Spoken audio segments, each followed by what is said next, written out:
એકાદ મહિના પહેલા નડિયાદમાં ટાઉન હોલમાં એક બહુ સુંદર સત્સંગ હતો. સ્મરણાંજલિ બહુ જબરજસ્ત. એને આ પ્રસંગ કીધો, હુકમ કરો તે વાચાલમ, મૂંગાને બોલતા કરી દે. ધ્રુવજીને કે કઈ આવડતું હતું? કઈ ના આવડે, પણ એને ખાલી શંખનો સ્પર્શ થયો ને બધું બોલતા કરે. હુકમ કરો તે વાચાલમ, મૂંગાને બોલતા કરી દે. સૌરાષ્ટ્રનું બોટાદ ગામ, અને બોટાદમાં એક ચાની હોટલમાં એક ભાઈ કામ કરે, ભરવાડ. સેવા કરે, ભજન ગાય, અને એમાં ત્યાંથી નીકળ્યા. ચાની અડાળી કંઈક પીધી હશે, પણ એના ભજન સાંભળ્યા કે આને તો જબરજસ્ત કંઠ છે, આ જબરજસ્ત કંઠ છે. એક કામ કર, તું ચાલ મારી સાથે. કે ક્યાં? મારી સાથે ચાલ. હુકમ કરોતી વાચાલમ યત કૃપા, જેની કૃપા આયા કીધેલું, જેની કૃપા મૂંગાને બોલતા કરી દે. એટલે ભરવાડનો છોકરો ગોવિંદ ભરવાડ ને, ગોવિંદ ભરવાડ ને પેલા કલાકાર ગૌતમ ભરવાડ, અને એ કલાકાર એ ભાઈ જેને સચિન લિંબાયત ના શબ્દ છે, મારા નહીં. આ સચિન લિંબાયત એ આપણા સૌરાષ્ટ્રમાં આવ્યા ને કીધું કે જો યત કૃપા તમામ યત કૃપા. આ ગોવિંદ ભરવાડ, ગૌતમ ભરવાડ, હું મારા છોકરાને લઈને જાઉં એટલે ખબર પડે આ કૃપા આવી થઈ. અને ચાની કેટલીથી ઉપાડ્યો, અમદાવાદ લઈ ગયા, અને ભજન તો હતો જ એના કંઠમાં, સરસ્વતીની કૃપા જ હતી. અને એવા ભજનો ગયા, અને એને કીધું કે આને કૃપા કહેવાય. સૌરાષ્ટ્રના નાનકડા ગામની માલિકા, ચાની કેટલી ઉભો રહેનારો વ્યક્તિ ભરવાડ, કંઠના કામણદાર થઈને 7 દેશોમાં ફરી આવ્યો ભજનના સથવારે. અને જબરદસ્ત ભજન ગાય, અને એનો લેખ કઈ સૌરાષ્ટ્ર યત કૃપા તમામ વંદે. ભગવાનની કૃપા. પણ ભગવાન જ્યારે જાય ત્યારે કળિયુગની આગમન, અને ભગવાન જ્યારે હોય ને ત્યારે સતયુગ રહે, ત્રેતા રહે, દ્વાપર રહે. પણ ભગવાન આવે ક્યારે? આમાં તો કળિયુગ પ્રવેશી ગયો. પણ ભગવાન ન હોય તો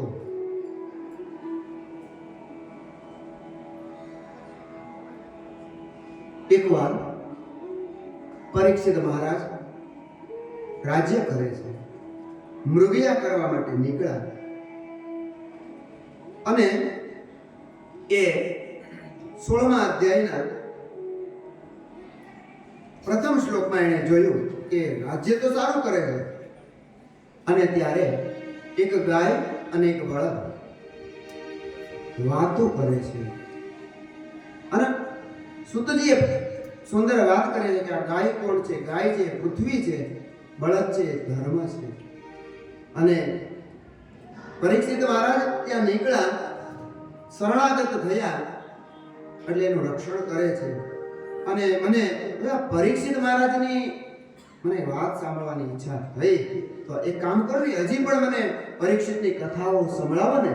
તો સૂતજી મહારાજ 16મા અધ્યાયના પ્રથમ શ્લોકથી પરીક્ષિત મહારાજની આગળની દિગ્વિજયની વાર્તાઓ કહે. તત પરીક્ષિત દ્વિજવલ્ય શિક્ષયા મહિમ મહાભાગવતઃ શશાસઃ યથા હિ સૂત્યામભિજાત કોવિદઃ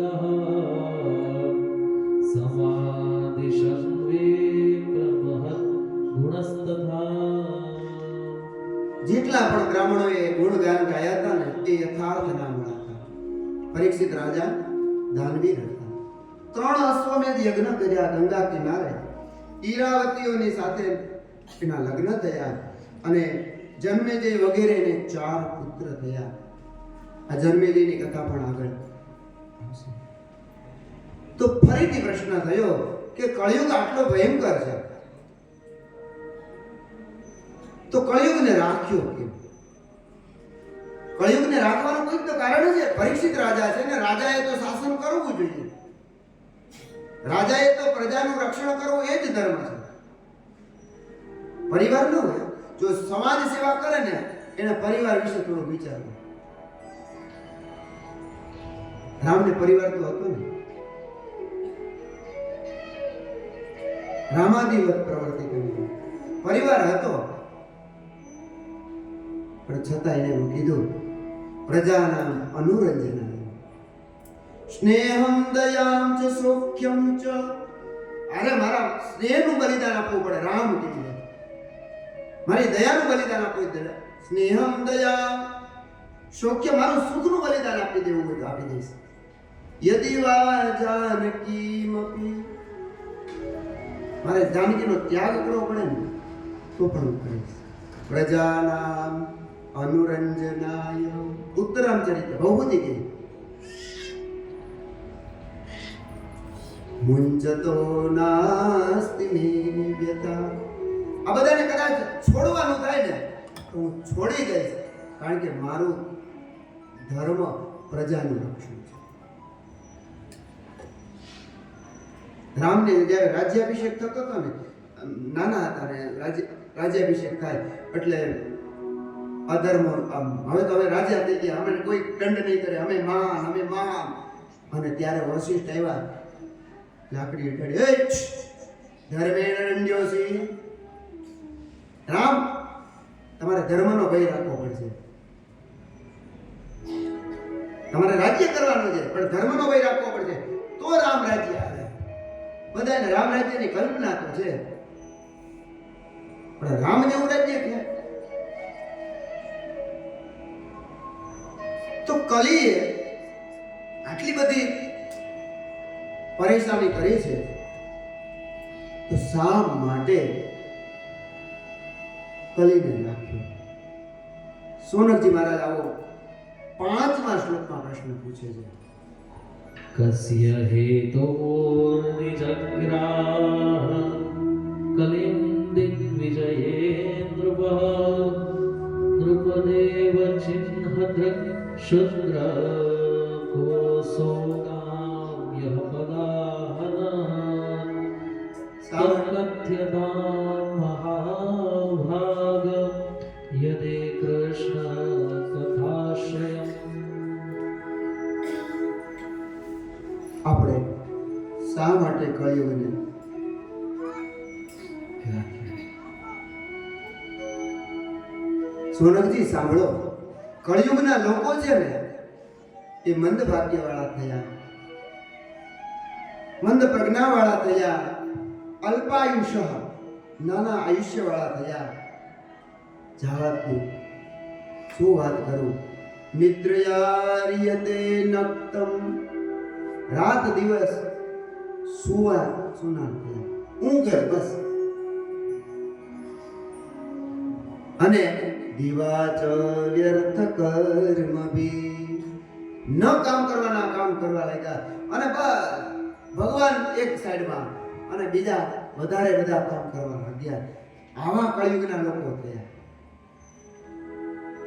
22મા શ્લોકમાં તો એવું કીધું કે કળિયુગમાં લોકો જે છે ને એ પવિત્રતા છોડી દીધી. 22મા શ્લોકમાં કીધું કે રાજાઓ પોતાનો ધર્મ ભૂલી ગયા. વાસ એટલે વસ્ત્ર, કેવા વસ્ત્ર પહેરવા એ ભૂલી ગયા. કિં ક્ષત્રબંધું કલિનોપસૃષ્ટાન રાષ્ટ્રાણિ વાતૈરરોપિતાનિ ઈતस्ततो વાશનપાનવાસ સ્નાનવ્યવાયોન્મુખજીવલોકम्. એટલે ગાયના રૂપમાં પૃથ્વી છે, નંદીના રૂપમાં ધર્મ છે. ધર્મ અને પૃથ્વીનો આ સંવાદ ચાલી રહ્યો છે. વાસ એટલે વસ્ત્ર. કેવા વસ્ત્ર પહેરવા જોઈએ? અમારા મહાપ્રભુજી તો એવું કહે છે કે મેલા વસ્ત્ર ના પહેરવા. અને મહાપ્રભુજી આ તો વૈષ્ણવના પરમ વૈષ્ણવ છે. મહાપ્રભુજી જે આજ્ઞા આપી છે એમાં એક આજ્ઞા એવી પણ છે કે ફાટેલ વસ્ત્ર ન પહેરાય. ષોડશ ગ્રંથમાંનો આ મહાપ્રભુજીની આજ્ઞામાંનો આ એક છે. ફાટેલ વસ્ત્ર ન પહેરાય, નકર દરિદ્રતા આવે. હમણાં આશી જાય તો હમણાં ફેશન નીકળે. મેં કહ્યું જીન્સ ફાટી ગયું શું કોકનું? એના ફેશન છે. ફેશનના નામે ચાલે. વંદન છે બધાને. પણ મહાપ્રભુજીએ ના પાડી છે કે મલિન વસ્ત્ર ના પહેરો. મહાપ્રભુજીએ ના પાડી છે કે ફાટેલ વસ્ત્ર ના પહેરો. મહાપ્રભુજીએ ના આ બધા આમાં લખ્યું છે. હવે કળિયુગના લોકો શું ખાવું, શું ન ખાવું, કઈ બેસવું, કઈ ન બેસવું, તમારી બેઠક કેવાની જગ્યાની સાથે છે. આપણે એમ કહીએ ને સૌરાષ્ટ્રમાં એમ કે આની ઉઠક બેઠક આની હારે છે, એવો થઈ જાય. ચાણક્ય એવું કે જેને જે ઉઠતા હોય ને એવો એને મિત્રો થઈ જાય. તમે સારાની સાથે ઉઠક બેઠક કરો ને તો સારા થાય. ગાયના રૂપમાં રહેલી પૃથ્વી કહે છે આટલું આટલું કળિયુગમાં થવા લાગ્યું. આપણે ત્યાં સૌરાષ્ટ્રમાં દેવાયત પંડિત થયા. અને આ દેવાયત પંડિતે આ સંસ્કૃત શ્લોકો છે ને એનું ગુજરાતી કર્યું. એને આગમ વાણી કહેવાય. નિગમ એટલે વેદ, અને વેદની વાણીને નિગમ વાણી કહેવાય. અને જે થવાનું છે એને આગમ વાણી કહેવાય. તો એ જ સૌરાષ્ટ્ર અને કચ્છની ધરતી ઉપર ગવાતા આગમ વાણીના એકાદા કળિયુગના લક્ષણોને લઈને બધા એમ કે બીજેસનો અવાજ બહુ મસ્ત છે. તો આ બધા જ કંઠના કામણદાર છે. બરાબર, આપણે મોજ પડે એકાદું કળિયુગની નિશાની. હે કળિયુગની ધાણી ના જોઈ, જોઈ હોય તો જોઈ લો. એવી કળિયુગની છે આય ધાણી. કળિયુગની ધાણી ના જોઈ, જોઈ હોય તો જોઈ લો.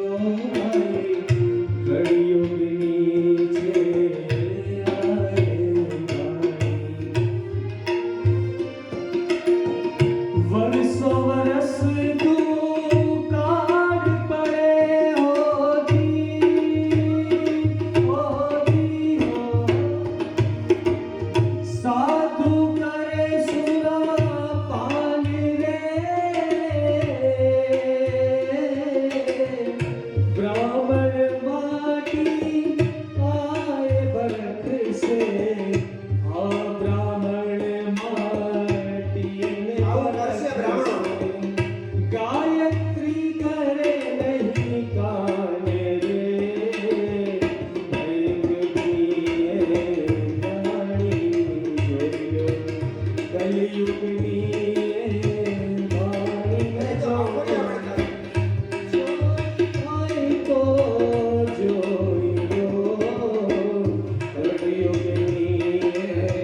જોઈ ન હોય તો જોઈ લો કળિયુગની આ ઘડી બાઈ કળિયુગની એ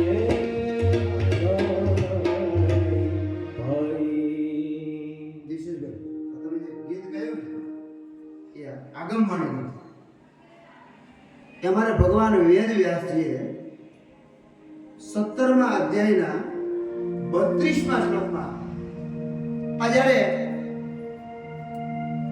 કહેલું છે આ 9 પ્રકારના પાપ કળિયુગમાં રહેશે. કળિયુગ જે હશે ને 32મો શ્લોક આ તો સંસ્કૃતમાં છે અને આ જ સંસ્કૃતને લઈને 32મા શ્લોકમાં એવું કીધું કે જ્યારે કળિયુગ આવશે ને ત્યારે રાજાના શરીરમાં લોભ રહેશે, પ્રજા અને રાજામાં લોભ રહેશે, અસત્ય રહેશે, बहुविधं यदपाद मोक्ष कामस्तपासमचरं भगवत् प्रपन्ना सा श्री स्वमासमरविदं वनं विहाय सा श्री स्ववासमरविन्दवनं विहाय यत्पादसौभकमलं भजते नुरक्ता यत्पादसौभकमलं भजते આટલા કળિયુગમાં રહેશે એ લોભ રહેશે, અસત્ય રહેશે, ચોરી રહેશે, દુષ્ટતા રહેશે, સ્વધર્મ ત્યાગ થઈ જશે. અરે લક્ષ્મીની મોટી બેન દરિદ્રતા પણ આમાં જ રહેશે. કળિયુગમાં કપટ રહેશે, કળિયુગ હશે તો કલહ પણ હશે, કળિયુગ હશે તો દંભ હશે. શું કહું? સુતજી કહે છે સોનકજી કળિયુગમાં તો અનેક પાપો પણ રહેશે. त्वं वर्तमानं नरदेवदेः स्वरूपवतो यमुना धर्मपुरा लोभोनुतं चोर्यमनार्यमहो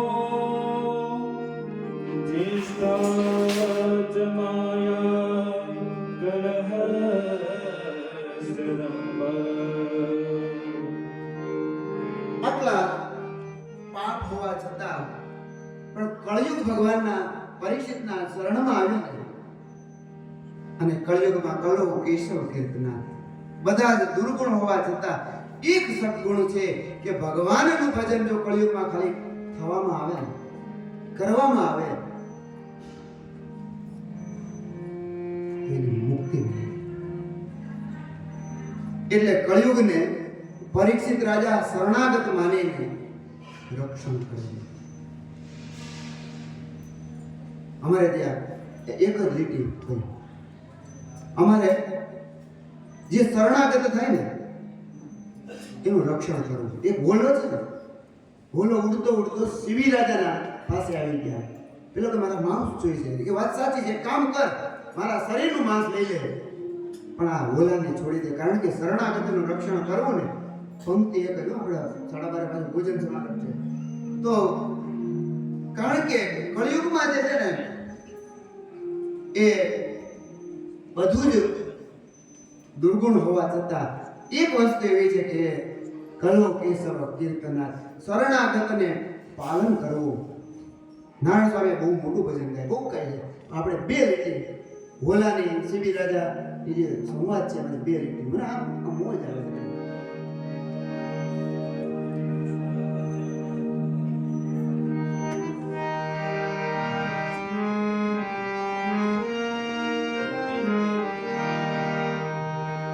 शिबी राजा महा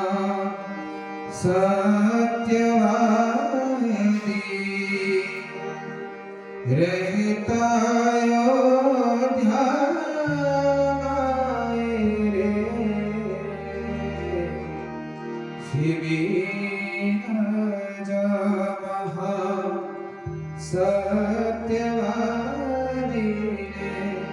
રહેતા અયોધ્યા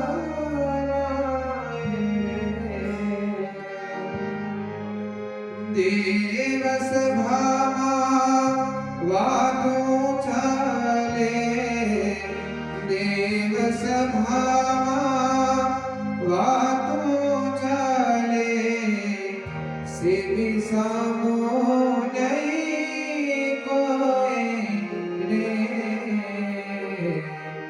સેવી રાજા સત્યવાદીને રહેતા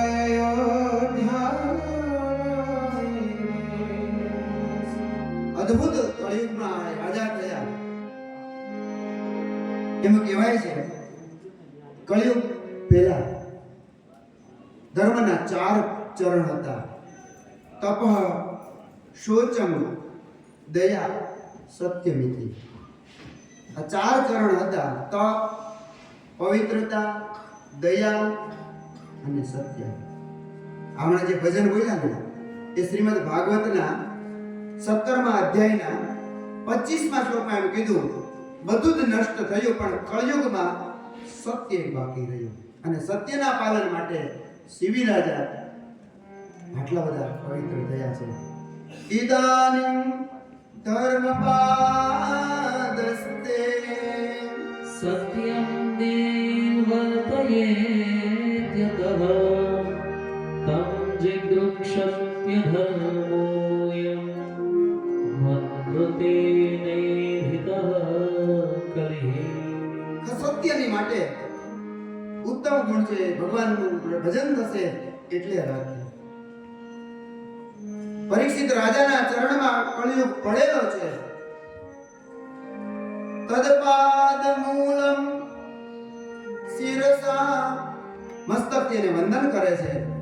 વંદન કરે છે ને એટલે કળિયુગને રાખ્યો. કળિયુગ કે મારે રહેવું ક્યાં? 38મા શ્લોકમાં કળિયુગને રહેવા માટેના સ્થાન 4 આપ્યા. અભ્યર્થિતસ્તદા તસ્મૈ સ્થાનાની કલયે દદૌ દ્યુતં પાનં સ્ત્રિયઃ સૂના યત્રા ધર્મશ્ચતુર્વિધ. પરીક્ષિત રાજામાં દયા કરીને 4 સ્થાન એવા આપ્યા: જુગાર, જો કળિયુગમાંથી બચવું હોય તો મદ્યપાન,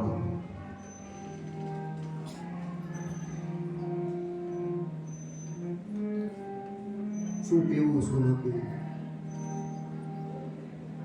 પરબ બંધાવાય પગની, પરબ બંધાવીએ ને તો પુણ્ય થાય, અને પગ બંધાવીએ તો કળિયુગની વૃત્તિ. દુર્ભાગ્ય છે કે ઘણા પોતાનો લાભ કાઢવા માટે અમુક નિયમોને છૂટી આપી દે.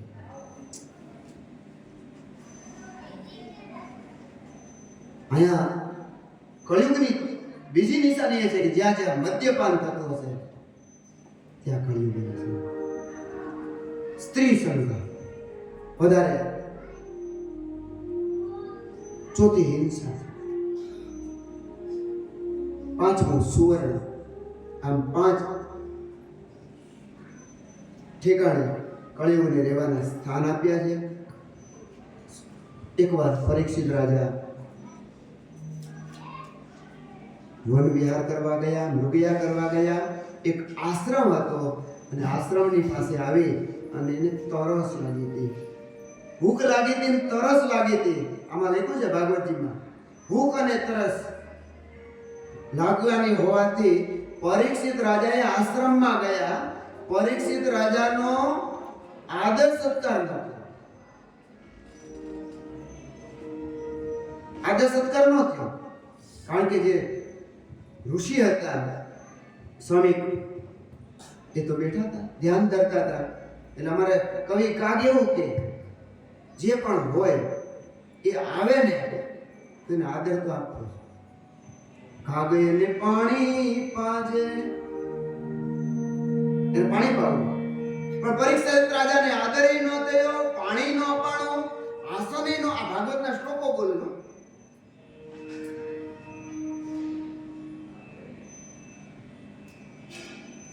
એને પાણી ન મળ્યું, આસન ન મળ્યું, આવકાર ન મળ્યો. પરીક્ષિત મહારાજ ખિન્ન થયા અને પરીક્ષિત મહારાજે એક મરેલો સાપ ઉપાડીને શમીક ઋષિના ગળામાં નાખી દીધો. અને શમીક ઋષિના ગળામાં પડેલા સાપને જોઈને નદી કિનારે ઋષિનો પુત્ર છે ત્યાં કોઈ વાત પહોંચાડી અને શમીકની આ પરિસ્થિતિ જોઈને પુત્ર શૃંગીએ શ્રાપ આપ્યો. इति लङ्कित मर्यादं तक्षकः सप्तमे हरि तक्षति स्म पुराङ्गारो चोदितो वेदतद्रुहम्.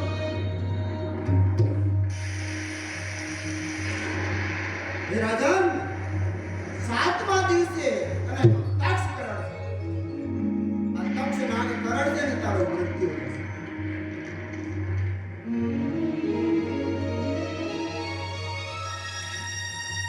બ્રાહ્મણના ઋષિનો પુત્રનો શ્રાપ ફક્ત પ્રવર પરીક્ષિતને લાગ્યો.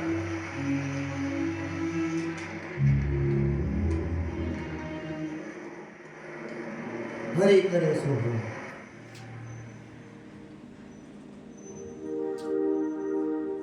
ઇતિ લંઘિત, મર્યાદાનું ઉલ્લંઘન કર્યું છે. હવે આ કથા બધાય કહે છે, પણ હવે પછીની જે કથા છે ને જયભાઈ, એ બહુ ઓછા થઈ છે. હવે આપણે ગાડી લઈને જતા હોય, આપણો છોકરો કોઈ ગાડી લઈને જાય, હમણાં અમદાવાદમાં થયું હતું, નામ નથી લેવું, 5-7 જણા ઉલાડી દીધા. બાપ બહુ સમૃદ્ધ હતો અને છે ધમ પસાડા કર્યા. ઋષિ કરી શકે. મારે આ કેવું છે મારે જે કહેવાની વાત છે ને, આ કેવી. આ કથા બહુ ઓછા કે.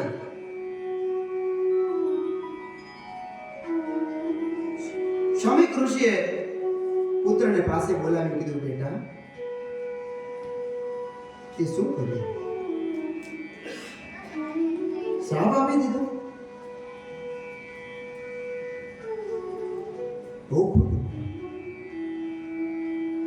41મા શ્લોકમાં ઋષિનું એક વચન છે. ભારતનો ઋષિ એવું કહે છે, निशम्य सप्तमदर्हं नरेन्द्रं सब्राह्मणो नात्मजमभ्यनन्दन् अहोवतां हो महदज्ञते कृतम् अल्पेयसीद्रोहौरुदमोद्रतः.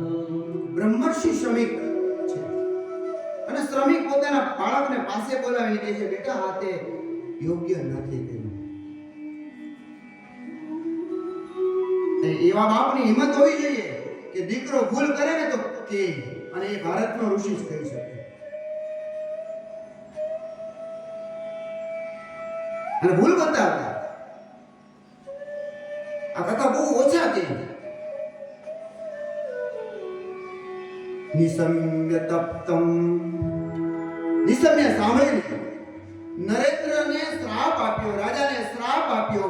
એ વચન સાંભળીને સબ્રાહ્મણ, તે બ્રહ્મર્ષિ સમીક, નાત્મજન અભ્યનંદય, આત્મજ એટલે પુત્રને નાભ્યનંદન, એને સહકાર ના આપ્યો.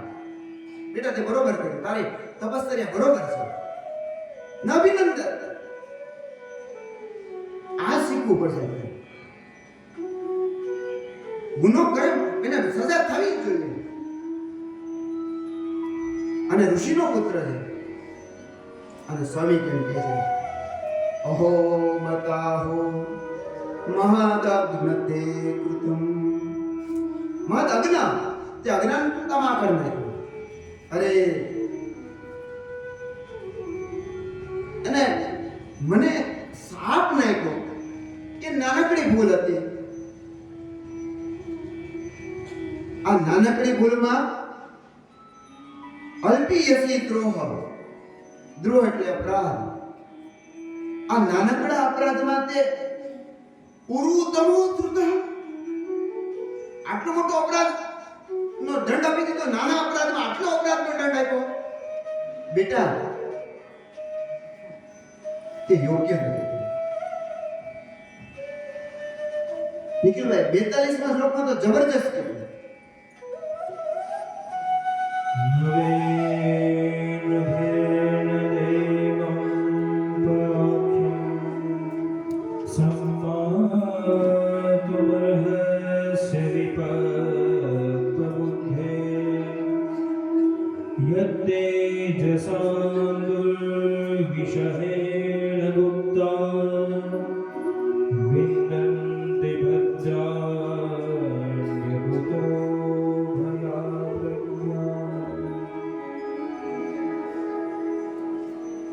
અહીંયા છે ને ઋષિ કહે છે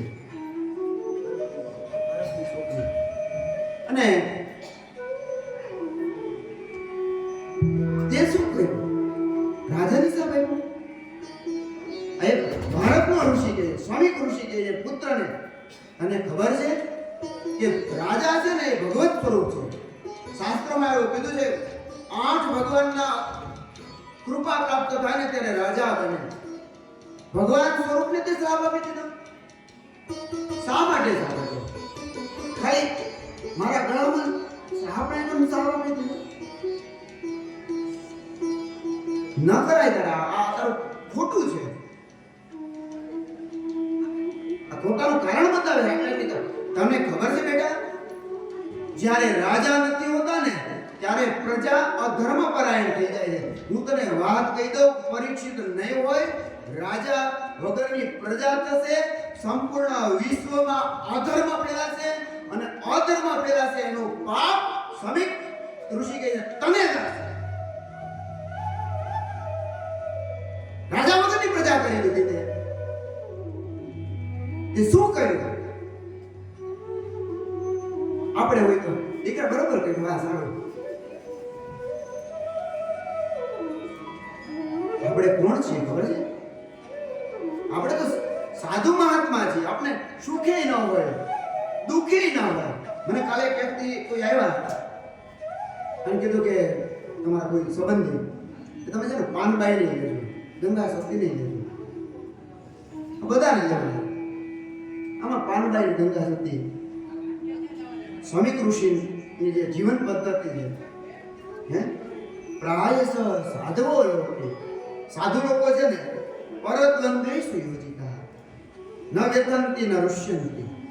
એને દુઃખ પણ ન થાય, એને આનંદે થાય, એને હરખ આવે તોય ભલે, એને દુઃખ આવે તોય ભલે, એને કોઈ પ્રકારની હેડકી આવે. આ શ્લોક છે ને 50મો શ્લોક અને 50મા શ્લોકનું ટ્રાન્સલેશન ઋષિનું ચરિત્ર કેવું હોય એ અમારે ગંગા સતી, પાનબાઈ આ બધા કાઠિયાવાડી ભજનમાં ગયા. 50મો શ્લોક પ્રાયસ સાધવો લોકે પરદ્વેષુ યોજિતઃ ન વ્યથંતિ ન રશ્યન્તિ યતઃ આત્મગુણાશ્રયઃ.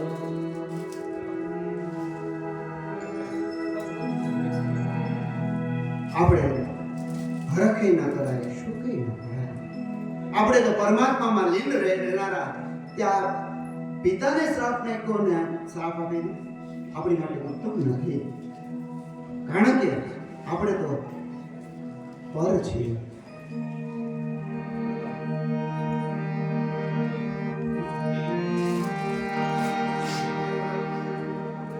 शीलवंत साधोने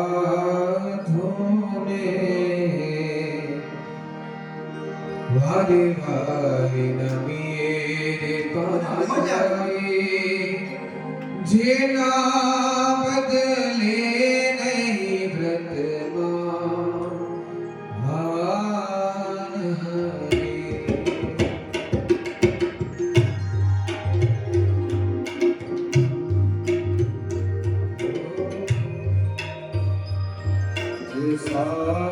સાધોને વારે વારે નમીએ પાતાએ જેના બદલે નહીં વ્રતમાં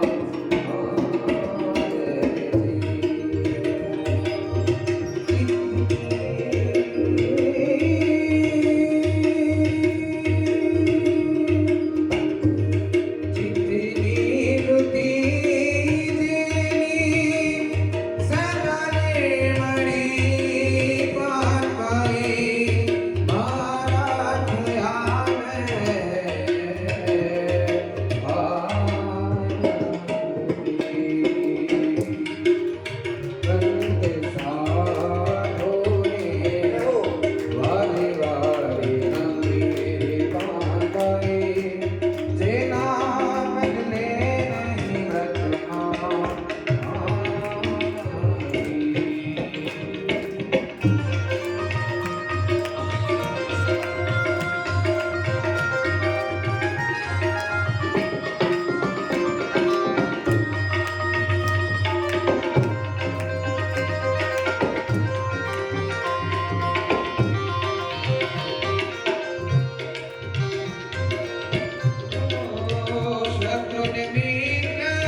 શીલવંત સાધુ ચરિત્રવાન છે.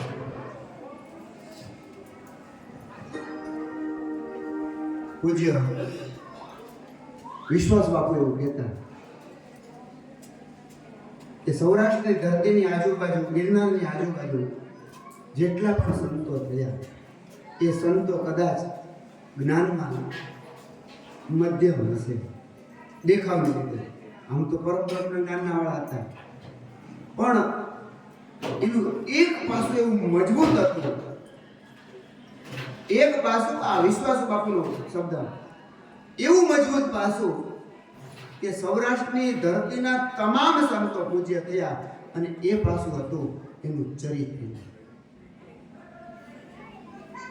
ભગવાન દત્તની એવી કૃપા કે સૌરાષ્ટ્રમાં જેટલા પણ સંતો થયા એ ચરિત્રના બળવાન થયા, અને બળવાન ચરિત્રના હોવાથી એ પૂજ્ય થયા. એને આવા સંતોને વંદન કરીએ ને તો આપણો અહંકાર ઓગળી જાય. વારંવાર કરીએ વંદન. અને ગંગા સતી પાનભાઈ, ગંગા આ બધા બોલતા હોય તેનું કંઈક તો કારણ હશે ને.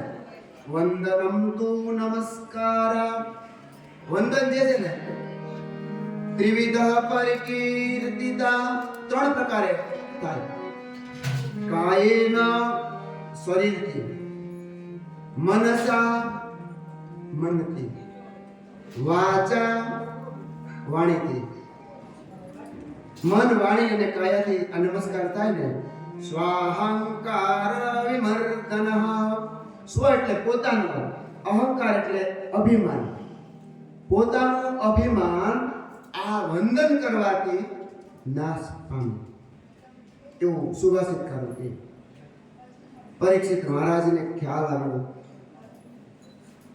હવે ઋષિપુત્રનો મને શ્રાપ લાગ્યો છે, થવાનું તો થવાનું જ છે, મારી પણ ભૂલ છે. ગરુડ પુરાણ એમ કે અવશ્યમેવ ભોક્તવ્યમ, તમે જે કર્મ કરો ને તે બહુ સાવધાન થઈને કર્મ કરો. કર્મ કરવામાં બહુ સાવધાની રાખવી. પરીક્ષિત મહારાજ વિચાર કરે છે, અવશ્યમેવ ભોક્ત, મારે મારું કર્મ ભોગવવું જ પડશે. પુત્રને રાજગાદી આપી દીધી, ગંગા કિનારે આવી ગયા છે. કુશભાઈ ગંગા કિનારે અનશનનું વ્રત લઈને બેઠેલા પરીક્ષિત મહારાજની પાસે 25મા શ્લોકમાં, 19મો અધ્યાય 25મા શ્લોકમાં ગુરુને ક્યારેય ગોતવા ન આવ્યા, બસ વિમુક્ત સંગ થઈને.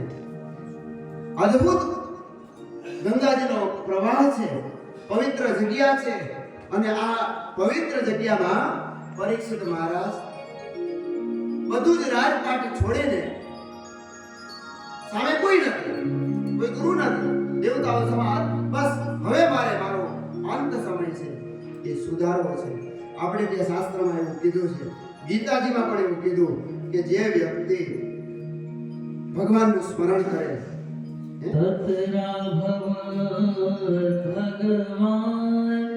વ્યાસપુત્રો યત્ર છયા ગામટમાનોપેક્ષા અલક્ષ્ય લિંગો નિજલાભ તુષ્ટો વૃત્તશ્ચ બાલેરવધૂત વેશ. 26મા શ્લોકમાં એવું કે અવધૂત વેશમાં સુખદેવજી પધાર્યા. 16 વર્ષની 19મો અધ્યાય અને 26મા શ્લોકમાં તમારા કંઠને સાંભળવો છે. અને વસંત ખીલી ગઈ છે, અને એ 26મા શ્લોક કુમાર થઈને આવેલા અવધૂત વેશમાં ભગવાનનું સ્મરણ કરતા, કારણ કે જેની પાસે ગીતા, ગંગા, ગાયત્રી, ગોવિંદ જે હૃદયમાં હોય, આ ચતુર્દકાર સંયુક્તે આ 4 ગણને સ્વીકારી લે તો એને પુનર્જન્મના વિદ્ય છે. એને તો બીજો જન્મ થતો જ નથી. બસ રાજા પરીક્ષિત ગંગા કિનારે બેઠા છે, ગોવિંદનું સ્મરણ કરે છે, અને ત્યાં તો અવધૂત વેશે ફરતા ફરતા રાજાની પાસે, પરીક્ષિત મહારાજની પાસે સુંદર જેવા સદગુરુ સુખદેવજી પધારે છે.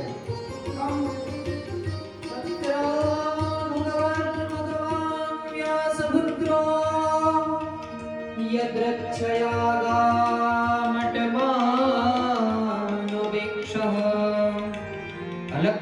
लिंगो निजलाभदुष्टो वृतश्च बालैरवधूतवेषः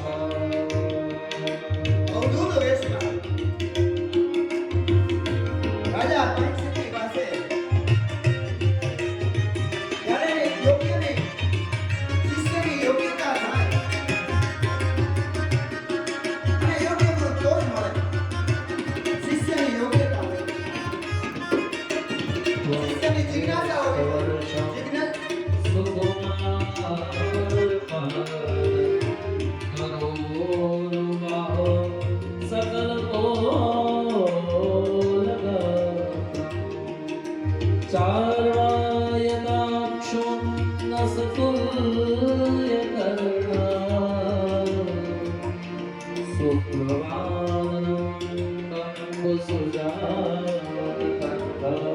ભગવાન વેદવ્યાસના પરમ પુત્ર સુખદેવજી અસાય વેશ પહેરેલો છે. અવધૂત છે, દિગંબર અવતાર છે.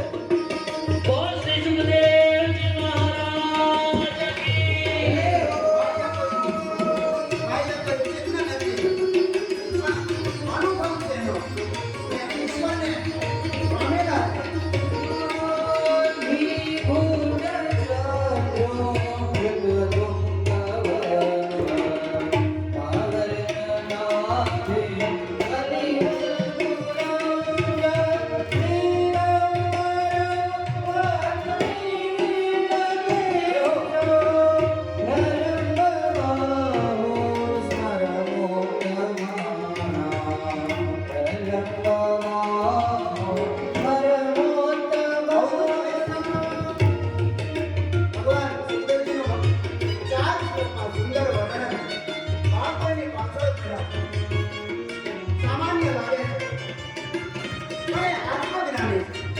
અને આત્મજ્ઞાની હોય ને એટલે રણોત્તર મહારાજ એવું કહે કે ઈશ્વર કઈ રીતે જણાય. દત્તબાવલીમાં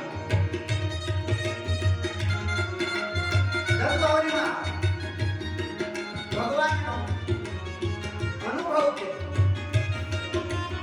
अनुभव तृप्तिनो जगार श्री ते खासे मार श्री नंदम श्री देव बोलो जय जय श्री गुरुदेव बोलो जय जय श्री गुरुदेव श्यामं सदा विचगायो कलश्या श्रीरामनोक्या रुचिरं पितेन प्रत्युत्थितास्ते उदय स्वदेव्या अल्लक्षणाया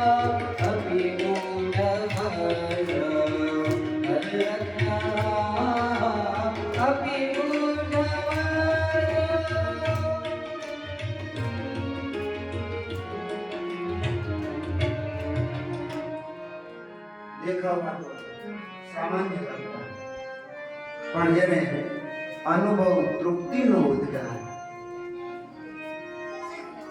અમારે નીતિ સતર્કકાર એવું કહે છે, આ વાણીથી પણ પ્રાપ્ત ન થાય, આ મનથી પ્રાપ્ત ન થાય. નમઃ શાંતાય તે છે. આવા અનુભવ જેને થઈ ગયા છે એવા સદગુરુ, જેને અનુભવ થાય ને એ સદગુરુ થાય છે. આવા સદગુરુ શિષ્યની યોગ્યતા પ્રાપ્ત થઈ એટલે આવીને સામે બેસે.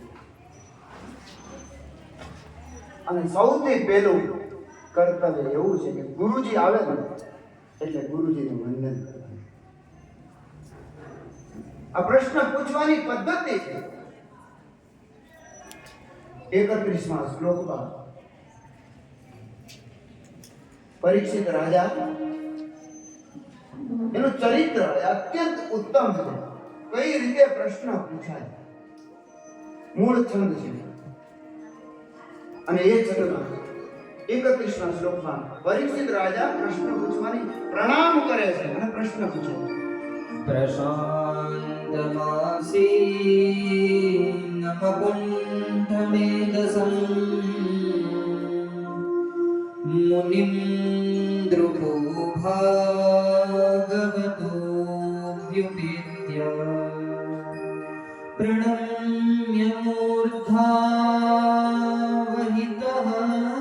कृताञ्जलिर्नत्वा गिरासून्द्रुतयां वपृच्छत. સુંદર હાથ જોડે વિનમ્ર ભાવથી પ્રશ્ન પૂછે. આમ તો મને એવું લાગે છે 33મા શ્લોકમાં પરીક્ષિત મહારાજ સુખદેવજીને એવું કહે છે કે આપનો સંગ છે ને સાધુનો સંગ એ બધા પાપને દૂર કરી દે, બધા મનોરથ પૂર્ણ કરી દે, અને છતાં પણ મને પ્રશ્ન પૂછવાની ઈચ્છા થાય.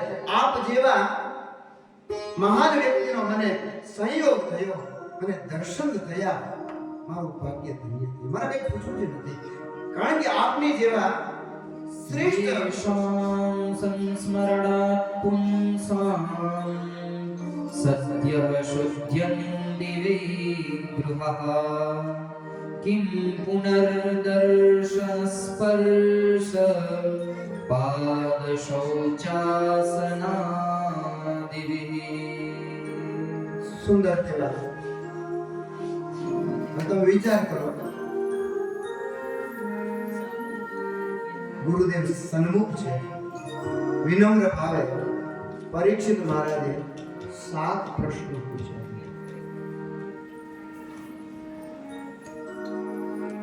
જે માણસનું મૃત્યુ નજીક છે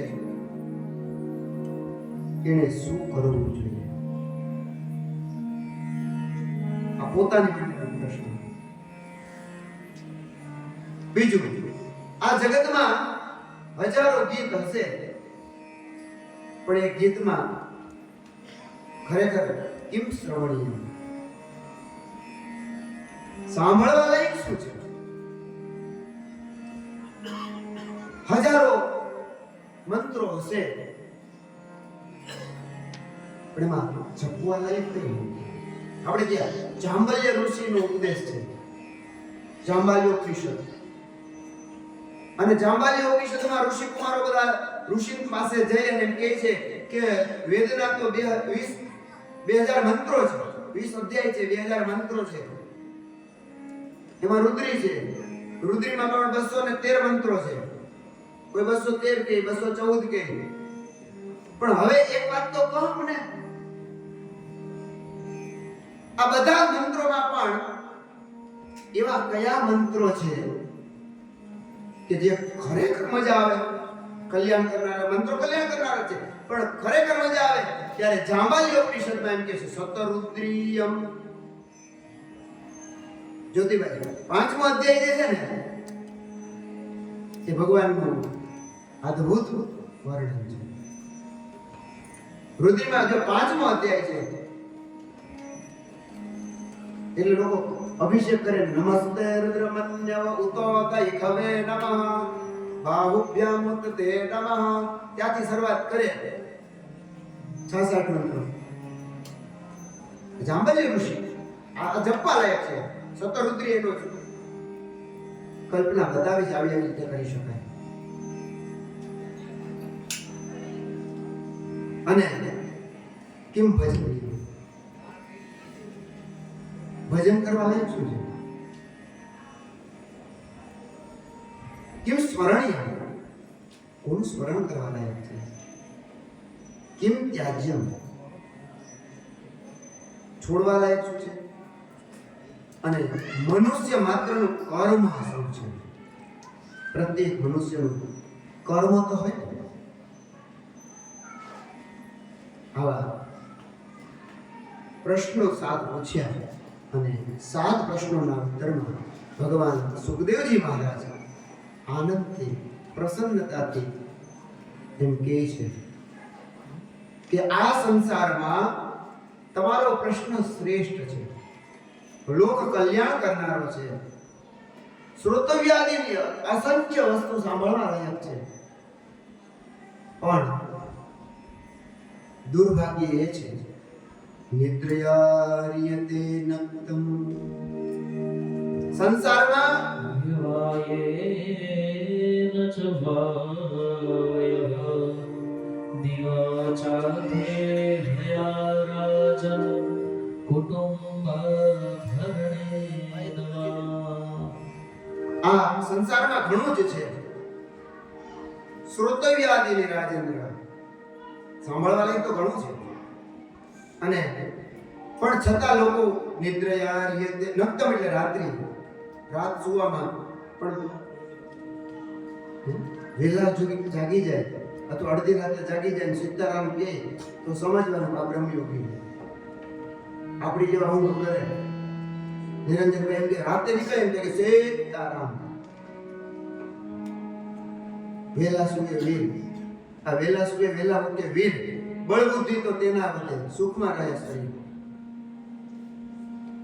આ બ્રહ્મ મુહૂર્તમાં આવું ચિંતન કરવાનું હતું. બધું ઈશ્વરનું ચિંતન કરવાનું હતું. આ શરીર છે ને એ વારંવાર ન મળે. તો અહીંયા એવું લખ્યું છે બધું જ છે પણ ભગવાન જે છે ને હરિ ઈશ્વર, હરિ જે છે ને એ જ સ્મરણ કરવા લાયક છે, એ ચિંતન કરવા લાયક છે. આ ઈશ્વર જે છે એ તમામ પ્રકારના ગુણોથી યુક્ત છે. એટલે અમારે છેલ્લું રાખવું છે, આપણે ભોજનનો વિરામ રાખીએ અને ભજન કરવા લાયક એક જ આપણે આમાં લખ્યું છે ભજનીયો શ્રી હરિ. ભજન કરવા લાયક એટલે આપણને એમ કહે છે કે આ મનુષ્ય દેહ વારંવાર નથી મળતો. પરીક્ષિત રાજા, તમે પ્રશ્ન પૂછ્યો કે કોનું ભજન કરવું, કોનું સ્મરણ કરવું, તો એનું સ્મરણ કરો, એનું ભજન કરો એ જે શ્રી હરિ છે. આજની કથાને આપણે વિરામ આપી પહેલા ફરીથી એક વાર એ નારાયણ સ્વામીના ભજનને યાદ કરી અને બપોર પછી સુખદેવજી મહારાજના શ્રી મુખે ગવાતા ભાગવતી ગાથાને થોડા વર્ણન કરીને પ્રયત્ન કરીશું. ભગવાન ભક્તના ઉદ્ધાર માટે પધારે છે ઋષિ અવતાર સુધી. અત્યારે મનુષ્યને અહીંયા એવું કહે છે કે ભજનીય શ્રી હરિ, અને એ જ આપણે ગુજરાતીની કાઠિયાવાડી ભાષામાં મોઘો મનુષ્ય દેહ ફરી ફરીને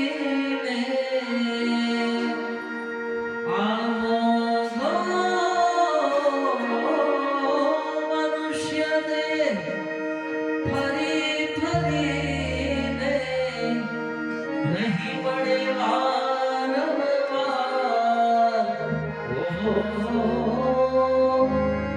નહીં મળે વારંવાર. આઈ તું અરે મનવા તું, હે ભાઈ તું ભજી લેને. આઈ તું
અજવા તો ભગવાન આ બધું છે અમારે સંસ્કૃતમાં જ લખ્યું છે સ્મરણીય સ્મરણ કરવા લાયક શ્રોતવ્ય ભજનીય પણ આપણે આપણી ભાષામાં કહીએ કારણ કે ભક્તિ પ્રધાન છે હવે આપણે સંસ્કૃત તો બહુ કઠિન પણ છે સોનકભાઈ પધાર્યા તો સોનકભાઈ વિનંતી કરી એક મિનિટ આગળ આવો અમારે ત્યાં કાદંબરી નામનો ગ્રંથ છે અને કાદંબરી ગ્રંથમાં ગદ્ય કાવ્ય છે આવું પણ સંસ્કૃત હોય હો આ તમે એનું સંસ્કૃત સાંભળો કે ભાઈ આવી રીતે હું બોલું ને 5મા સ્કંદનું ગદ્ય 5 જ જણા હોય પણ સંસ્કૃત કઠિન પણ છે અને એ જ સંસ્કૃતના ભાવ આપણે ભક્તિ ત્રણેય પ્રવાહમાં ચાલે છે જ્ઞાન વૈરાગ્ય અને ભક્તિ પણ આપણે તો ભક્તિના પ્રવાહમાં ચલાવીએ છીએ એટલે આ ભજનમાં આવી જાય એટલે આવે જે તો મૂળ સંસ્કૃતમાં જ પણ એનો જ અનુવાદ દુર્લભો માનુષો દેહો દેહિનામ ક્ષણભંગુરા તત્રાપી દુર્લભમ મન્યે વૈકુંઠમ પ્રિય દર્શનમ વ્યાસજી આ 10મા સ્કંદમાં કહે અને એનું જ આપણે મૂંગો મનુષ્ય છે તો આપણું આ ઓળખ છે હવે જે છે ને તો ગદ્ય કાર્ય કઈ રીતે એક જ મિનિટ એક શ્લોક બોલી કાદંબરીનો સોનકભાઈ કાદંબરીનો એક શ્લોક અને પછી ગદ્ય 1 મિનિટ આવું પણ સંસ્કૃત હોય ધાણે ફૂટે ને એવું એકમ શ્લોક રજો જુષે જન મની સત્વ વૃત્તયે સ્થિતૌ પ્રજાનાં પ્રલયે તમસ્પૃશે અજાય સર્ગ સ્થિતિનાશ હેતવે ત્રયીમયાય ત્રિગુણાત્મને નમઃ ત્રયીમયાય ત્રિગુણાત્મને નમઃ આસીદશેષ નરપતિ શિરઃ સમભ્યર્જિત શાસનઃ પાક શાસન ઈવાપરઃ ચતુર્દધી માલા મેખલાયા ભુવો ભરતા પ્રતાપાનુરાગા વનત સમસ્ત સામંત ચક્રઃ ચક્રવર્તી લક્ષણોપેતઃ ચક્રધરૈવ કરકમલોપલક્ષ્યમાણ શંખચક્ર લાંછનઃ હરૈવ જીતમન્મથઃ ગુહૈવા પ્રતિહત શક્તિઃ કમલયોનિરિવ વિમાનીકૃત રાજહંસ મંડલઃ જલધિરિવ લક્ષ્મી પ્રસૂતિઃ ગંગા પ્રવાહૈવ ભગીરથ પથ પ્રવૃત્તઃ રવિરિવ प्रतिदिवसोपजायमानोदयः मेरुरिव सकलोपजीव्यमान पादच्छायः दिग्गजैवानवरत प्रवृत्तदानार्द्रीकृतकरः कर्ता महाश्चर्याणाम् आहर्ता क्रतूनाम् आदर्शः सर्वशास्त्राणाम् उत्पत्तिः कलानां कुलभवनां गुणानाम् आगमः काव्यामृतरसानाम् उदयशैलो मित्रमण्डलस्य उत्पादकेतुरहितजनस्य प्रवर्तयिता गोष्ठीबन्धानाम् आश्रयो रसिकानां प्रत्यादेशो धनुष्मतां दौरेयः साहसिकानाम् अग्रणिर्विदग्धानां वैनतेय इव विनतानन्दजननः राजा शूद्रको नाम આ એક રાજાનું વર્ણન કરે શૂદ્રક નામના રાજા થયા હવે આવું વર્ણન કરી અમારા સામે કેટલા બે પણ એવું સંસ્કૃત છે ગુરુદેવ આપણે જ્યાં લઈ જશે એ રીતે સાંજ સુધી નરસિંહ ભગવાનનું પ્રાગટ્ય થાય ત્યાં સુધી કથા પ્રગટ ભગવાનની કૃપાથી કરીશું અત્યારે બરોબર ભોજન પ્રસાદ અને 3:30 વાગે આશીષભાઈ સદગુરુ દેવ કી જય ઓમ નમઃ પાર્વતી પતયે હર હર મહાદેવ હર. સરસ મજાનું સંસ્કૃત ગદ્ય આપણને સંભળાવ્યું. તો ભ્રમ ભ્રમ ગદા